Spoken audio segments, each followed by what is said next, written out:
Hi, and welcome to One Mic Night, a podcast that brings you stories of artists on their journey in entertainment, helping to guide and answer questions and inspire your path in the business and in life. My name is MarcosLuis, and in this hour, we're going to hear an amazing story by an artist who is Dominican American born. She's a singer songwriter who's already had a great recording career over the years. She's been part of projects that's charted number one across Europe and Japan, and her fans love her even more because she was voted first place in the Latin category on Famecast, the online uh, popular, with her song Menezes. She's had press in People Espanol and Boom Magazine and on and on and on. Please welcome Liz Menezes. Thank you for the wonderful introduction, Marcos. It is a pleasure to be here with you today. Thank you for being here. I'm laughing because I always have a problem saying your last name. Did I do it right? Yes, you did. Yes, you did. Good. I know everyone does, but it's okay. First time, first time. So, Liz, I want to start off. I want everyone to get to know you. I want to take it back. How did Liz get started in the business? What was it like for you? Wow. Are we talking about before getting into the actual business where I began an interest with music, or when I actually started full force going into the music business itself? Let's just give us just a brief, story about like when you were a kid, maybe. Did Sure, you start sure. doing art when you were a kid? Sure, I'll give you a very short one. I started off, of course, like any singer, the typical story, singing at a brush, pretending it was a mic. Hmm. And I wrote my first song at the age of 9. So I started getting an interest with poetry and what makes words dance together and what makes people happy when they hear it, or how do they connect with music. Music is a universal healing power. Yes, So it for is. me, it was second nature. Let's put it that way. Wow. 9 years old. What did you have influence from your family? So I mean, I'm imagining your family was maybe in the music business or someone you knew, or it just came to you. It's funny. The only thing that I could say is that I'm Hispanic, Dominican, Mhm. proudly to say so. Um, I grew up listening to merengue and salsa and these very rich rhythms in the household. I know that my grandfather, who I never met, who actually passed away before I was born, was an accordion player. So I know Mm, that he was an accordion player and he was a singer. So I might get it through that. It might be that, but it was an innate thing that I just loved how it made me feel. It was more so how it made me feel, and I wanted to transmit that onto others and have them feel the same way and feel that joy and feel that healing, etc. right. And I always say this. I know that music, Latinos, African Mm, Americans, mhm. we're noted for soul music, but soul music, it's not a color of music. Hmm. It's music of the soul. It's passion. And I Yes. feel like knowing your music, like the way that I know your music, that's what your music is. It's soul music for the soul because you're Let's very let, impassioned when you sing. you know what? I'm sorry to interrupt you like that while you're talking. It's that I feel so strongly about the words that you're saying. Mhm. Passionate. It's not Passion, it's not a color, it's a feeling. And exactly. us as Latinos, we have that running through coursing through our veins. We have this energy, this voice, these rhythms, and we use whatever we have on hand, pots, pans, spoons, sticks, to create these rhythmic sounds. And these sounds that we have adopted comes from the African culture. And Absolutely. it's wonderful. The rhythm that comes from that side is so passionate, and it carries such a liberating call to it. And so for me, that I come from this culture, it was only natural for me to have such passion and try to incorporate that into what I do. Absolutely. Liberating and spiritual because you're saying, Hmm. African Americans or coming from Africa, that was Yes. the way that you related to the spirits is through music. Yes. Yes. Yes. So I have to agree with And you on that one. oh yes, and that was their healing amidst chaos, Right. amidst being misunderstood. That was their song, that was their cry, that was their spiritual salvation. Absolutely. So music, like I said, music has such a wave of power. It is incredible. And if you don't mind me saying, just going into what we're going through now, in this society, in the world, globally, it's almost like the world is going through a total and complete transformation from nature to political views to disease to illness. It's just we are being bombarded, and the world and its people is calling out enough in all areas. Enough, Absolutely. you And you know. can, whether you relate it to religion, if you're religious, or whether you relate it Hmm. to spiritual and the universe, it's the universe calling us to do something, to heal, to take time to, calm down and recognize what's important. And I feel like Yes. music and the arts are a great way to do it, you know? I think so. And as you can see, Marcos, artists of all kinds have come out expressing what they see, what they feel, the energy that they're getting. They're transmitting it through art, visual art, through music, through dance, through chats, and doing these videos online. It's a whole new world. And I want to be part of it, but I want to be part of it in the sense that I want to bring awareness. I want to bring healing through music. I want to bring togetherness through music. And what you're doing now, Marco, is just allowing us to speak as artists and give that impartation onto others, where we're saying, you know what, we are one. We can do this. We can help, and it's a trickle down effect. It's a domino effect, Absolutely Marcos. is. um, Absolutely. what I say, someone else will say, and someone else will say, and someone else, and it will reach all four corners of the planet. And if it starts like that, we're a grain of salt. If we start off like that and allow it to grow, but in a positive way, through our actions, through our words, and have those actions and words, the good actions and words, imitated, and songs reverberating, it'll cause a wave. I believe in that. I truly believe in that. I do too. Um, Absolutely. yeah, yeah, yeah. It causes you I, to question, it causes you to think, it causes you to, create more and, wonder about the way things are in the world and what you can do to change it. I Um, mean, yeah. It's right now. I feel that as an artist myself, I've been in a slumber because I've been watching everything unfold, and it's almost like you didn't get a chance to rest. It's almost like, okay, we go from a pandemic, which we're still in. absolutely. We're in a pandemic still, and then we're going through uh, the revival of civil rights. Right, We have right, the tragic murder of George Floyd, right, and and countless others after him unnecessarily. And it's we're going, and it causes anger, and it causes conversation.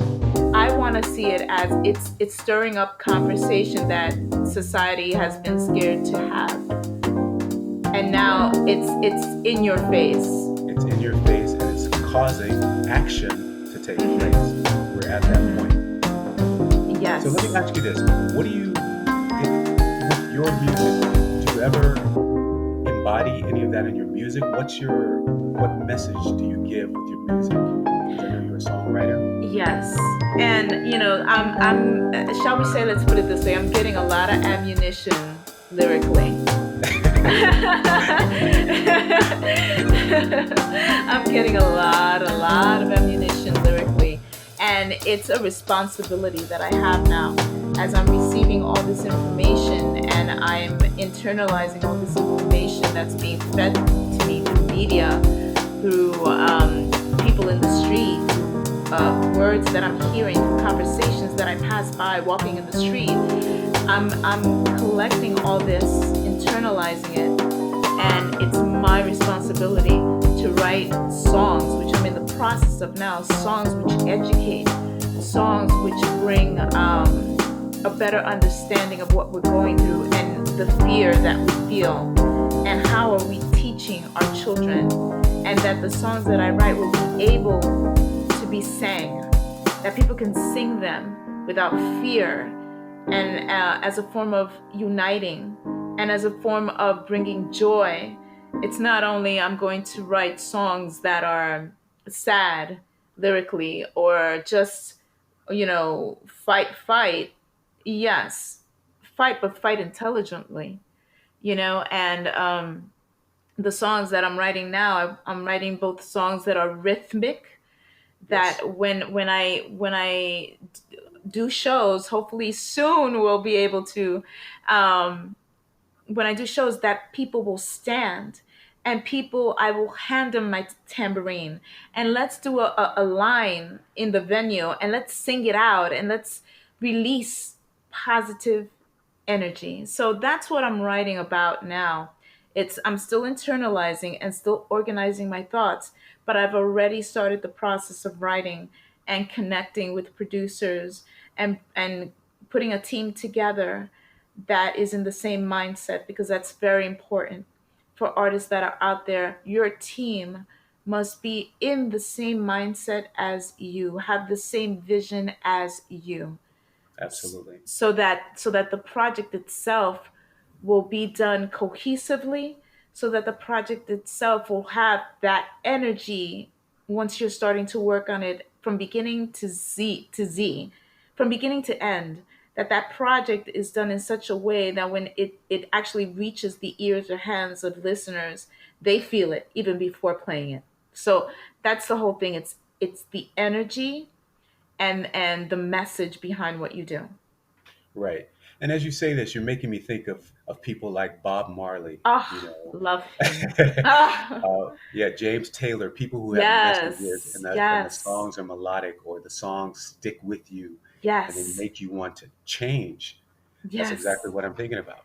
yes. And I feel like that's what you do with your music. You do.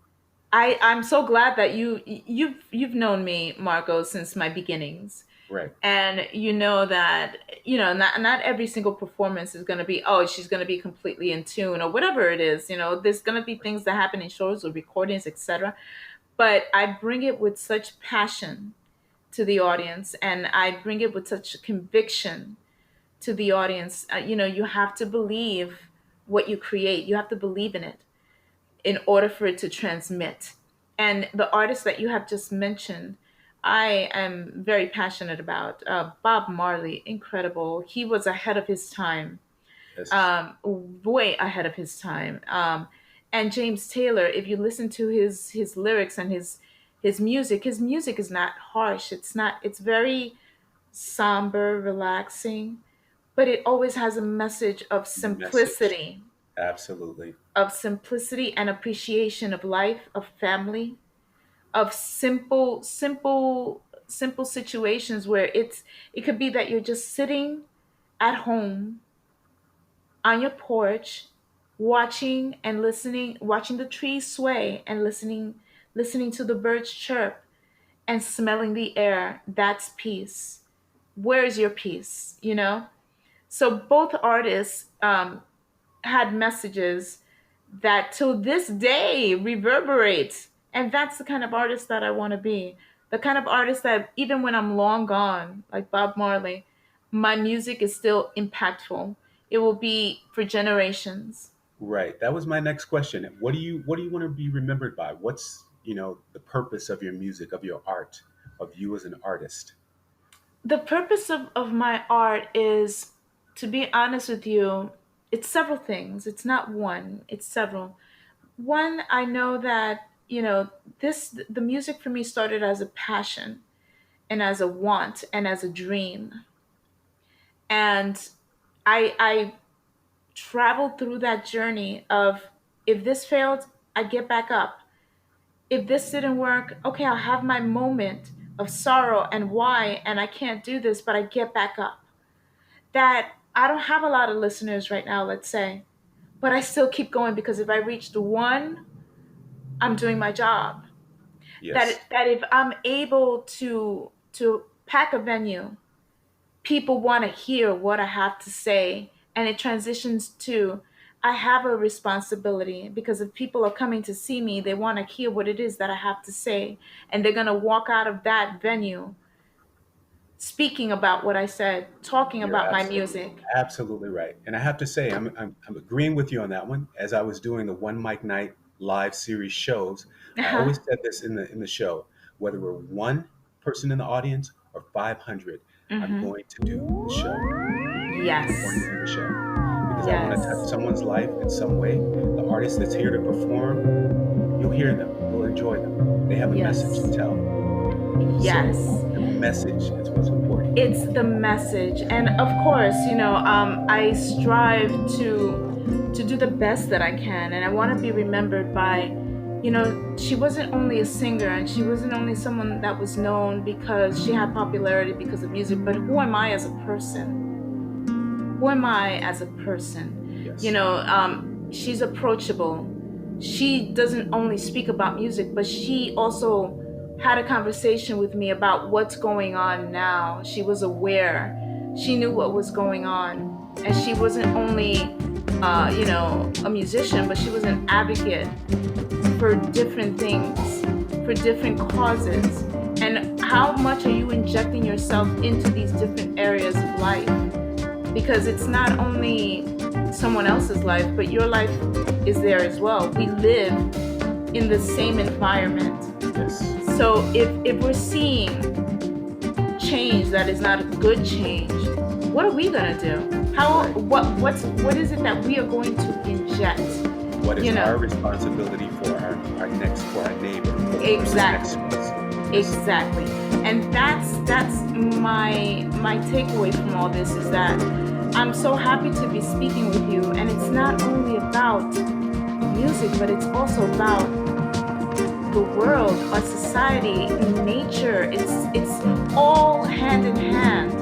And you're doing your part now, and you're doing this show now, and this is the new reality.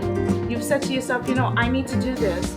I need to bring to people artists that, not only do their artistry, but that they're also bringing a voice to what's going on in this world. Something that's happening with me, Marcos, I have my own battles, aside from this, that no one is privy to, but I've been battling advanced third stage cancer now for 7 months. And, I've retrieved from, if you want to call it that, I hate calling that the spotlight. I have to find another adjective for that. Right. But I've been battling this in silence. I've shared it on my media, on and off. But, what I've learned through cancer, because cancer strips away everything from a patient. You lose your hair, you lose weight. Chemotherapy itself kills both good and bad cells in your body. And so Yes. you're pretty much dying while trying to live. Right. And You are. so, you're fighting, And naked to the world, and naked to basically the world, completely exposed to the completely world. exposed. And what I said to myself was, Marcos, during this time when I lost my hair, I said to myself, you know what? I'm not going to wear a wig. I'm not gonna, this is me, and I had people, this is before the pandemic, I had people that would see me with a mask, because I've always had to wear a mask, and because of the treatment. And, I was going out without a hat or anything, just bald with a Right. mask. And people would look at me and just, ooh, like, what's wrong with her? Right. without knowing the story behind it. Hmm. And I had people tell me, get away from me, things like that. And I felt firsthand what it feels like to be rejected Wow. by just the outer facade. And it's not a good feeling. And I had someone tell me, what's wrong with you? No, there's Mm. nothing wrong with me. Oh, you look sick, or you look like this, or and that reverberated to me now in what we're living in now, where it's, oh, look at the color of your skin. Oh, what's wrong with you? Or it's Yes. or look, you speak a different language. Different language. Yes. What is that? Right. It's we don't have the appreciation Right. that we are all human. And what makes us beautiful is the fact that we come in all these shades, we speak all these languages, we look so many different ways, and we have so many different talents. And that's what makes us go round and round. And that's what gives us, you know, the want. And why do people want to go see shows? Why do people want to see movies? Why do people want to hear music from Trinidad or Dominican Republic or Puerto Rico? Or why do people want to hear Ella Fitzgerald or Bob Marley? Or we're all different We're all different and unique. and unique. And that's what's beautiful. And I've lived, going through this cancer journey, I've lived that. And I've gotten so many different aspects to it, from being stripped away to nothing, to being judged, to being, praised because, hey, you have so much strength. We have to stop. We have to stop and say, and really look at each other and really see the beauty. And that's Exactly. what's going on, I feel. And even more, how can I help? Is there something you need? Mm-hmm. Take a humanistic approach to it. I do want to jump back for just 1 second because I want to um, just talk about the cancer for 1 second, Sure. not so Sure. much as it relates to you, but just in general. Sure. I do know that you're not alone, first of all, because 1 in 8 women in the U.S. will develop invasive breast cancer Mm. over the course of her lifetime. Mm. And I also know that in 2020 alone, they estimate about 276,000 new Oh, cases. oh my You know, God. so men are not, a stranger to it either because 2,600 new cases of men Oh my are at risk. God. You know, so you're not alone. Oh my You know, God. hmm I mean, super Marcos, crazy. let me ask you something. Hmm. Why, reading those statistics, why do you think it's so prevalent and it's becoming even more prevalent, and more cases and more cases? Why do you think that's happening? I don't know. I think it's got to be. I don't think it's genetic. I think that it's mutation somehow in Hmm. the cells. It could be from the diet we eat. It could be from the environment. It could be from the fumes. It could be from radiation in the cell phone. It could be a lot of things. Wow. Wow. One thing with When me, Marcos, and this is something that I so strongly urge women to do, as well as men. But women, please, I had never in my life, Marcos, gotten a mammogram. Ever. And my friends urged me, what are you kidding me? You have right, to. You have to. And the thing is that I used to self-check myself, and I never felt anything. And it's so funny that last year in October I decided, well, let me continue doing my self-checking, and I felt something, and it didn't feel right, and it hurt. That's how I knew. And you can see it, like you could actually see the lump. And it prompted me to say, okay, I'm finally going to do this. And by the time that I decided to finally in my life get a mammogram, I had advanced stage 3. Luckily, I caught it before it advanced further. But I urge all women to please, your body is a temple. And go get yourself checked out. It's scary, yes, but it must be done. And if It must be done. it must be Imperative. done, imperative. And if, let's say, it's discovered that you do have cancer, you're not alone. You're not alone Not alone. at all. And there's so many groups that are available to you, and so many people that will come to you that you will be overwhelmed. I'm telling you that much.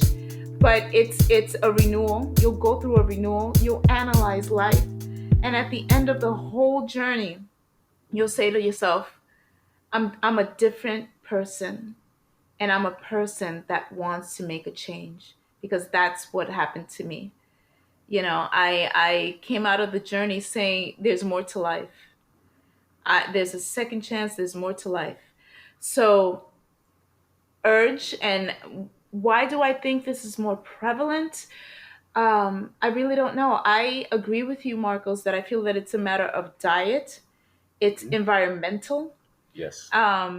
It's what we eat. As you know, a lot of the foods that we eat are processed, and there's a lot of pesticides and chemicals, and the way animals are treated, how they're caged up, steroids that they're given. It's not only through it's the way animals are treated as well, and that animal is being sent to supermarkets and packaging, and we don't know what we're eating. So it's just being more self-aware and being more involved in loving your body more. Our body is a temple, and God said that your body is a temple. Is a temple. Exactly right. And taking Hmm. care of yourself, on a Hmm. day-to-day basis. Yes, Exercise, you know. yes, yes. So tell me, Marcos, how have So you been dealing with this? All these issues that have been occurring in the world in a matter of 3 months. Look at everything. It's we've changed. gone through a lot. Yeah. It's been tough. It's been tough for everyone. I'm sure everybody's been going through anxiety, Mm-hmm. sleepless nights. Mm-hmm. We're at a change in the world. Like you said before, we're at the helm of civil rights My change, goodness. police reform. Makes you Yes. think about life a little more, what you want out of life, the pandemic, your health, Yeah. your friends. Yeah. Connecting with your friends. Is it Yes. important for you to, you know, for guys to buy the new Jordans that come out? Nothing against the Jordans, or a new Armani Yeah. suit, or is that important to you? Yeah. Yeah. No, Yeah. maybe not. What's important is human connection, connecting with your family, your friends, Mm-hmm. your own life, the Yes. privilege that we have living here in the States, and how you're going to move forward in the Yes. new world, caring about your Yes. own health and other people around you. Yes. And I'm going to inject some humor into this, Marcos. Sure. We oh my goodness, we've all been wearing masks, right? Those that are wearing it properly, let's Right. say that. Yes. um and we only see eyeballs, Yes. and it's been this internet virtual connection for those that started something, let's say, over the virtual realm, but they've never seen each other. Right. Yes. They only see the eyes, and The the eyes are eyes. beautiful, and Right. oh wow, and Right. my thing is, I've seen people stories of people that decide, hey, let's let's meet up, and let me see what you look like. And then when they take off the mask, Marcos, it's all right, okay then, all right, listen. That's funny. It's and it's please, people, I'm this is just the humorous side. Please, people, I know we have to wear a mask, but take care of Take yourself. care of yourself. Yes. Trim that beard, fix that hair. It's not only for who sees you, but for yourself. It'll give you more confidence. It'll make you feel better. It'll make you feel better. It'll make you feel, it'll put you in this space that, I know we've been living in caves and we've been dormant right now, but it's time to wake up. I think, Right. we need to wake up and, dust off, our shoes and get ready for what's to come, because we're going to be an integral part of what's going to happen now. It's a new way, and we're the ones who are A new way setting. of life. Yeah, we're the ones who are setting the Yes. platform to where everything's going to bounce off of. So let's make it a good one, so that we don't have to revisit 10 years from now, a decade, whatever from now, and have to go through this all over again. I The feel that. same thing. Yep, I feel that our ancestors went through it, and their ancestors went through it, and I think it's time to say enough is enough, and we could do better, and let's dust ourselves off and say, you know what? Yeah, I have something to give to life, and I want to show it off in my creative side, or I want to show it off in my public speaking side, or I want to show it within my family, the love that I give my family, the respect I give my family and my friends. It'll reverberate, and that's what's important, I think. Aside, Marcos, from wearing Nope, the I think that's mask. perfect. And I feel Yeah. like that's a perfect way to end this. And first of all, I want to say thank you so much for giving us your time and sharing your story. Oh, of If you course. guys, yes, if you want to find out more about cancer and breast cancer, you can go to breastcancer.org. They'll answer all your questions. Liz, how do we find Yes. you? That's what we want to know. How do we find your music? How do we get in touch with you? Yes. Okay. My name is Liz Menezes, and Liz is, it's self-explanatory. Liz, and Menezes is Menezes. You can find me on all social media: Twitter, Facebook, Instagram. You can find my music on all digital platforms: Apple, uh, Deezer, all digital platforms. My music is available. Also, you can find my music and a little bit more about me on reverbnation.com/Liz Menezes, and my official website, lizmenezesmusic.com, will be active, I would say, in another 2 months. So that's being worked on. New music is going to be coming your way. So please stay aware and alert and know what's coming to you from Liz Menezes musically through my social medias. And I thank you for all the support throughout the years. And I thank you for the support that is being offered to me now. Thank you all. We want to thank you, Liz, and please make sure you follow, subscribe, everything to Liz's channels, Instagram. She's fantastic. Also, make sure you check out her bossa nova. I have her Oh, on my playlist. I have her on my playlist. She's got a few bossa nova songs that you will love. yes, Yeah, yes. For all my thank Brazilian you. sisters and brothers, yes. Exactly. And American too. We love it too. Yes, So yes. don't. Sorry, I just categorized it in one for everyone. It's for For everyone. everyone. Absolutely. Thank you guys for all joining me for One Mic Night podcast. Please go to the Instagram page, OneMicNite. Find out who's coming up next on the One Mic Night podcast. You can also go to One Mic Night and the number one on Facebook. Drop us a line, see who's on there, build a community. And we're on Twitter too. My name is MarcosLuis. You can find me, MarcosLuis, on all social media. Thanks for joining us for the podcast. We'll see you next time on the next episode.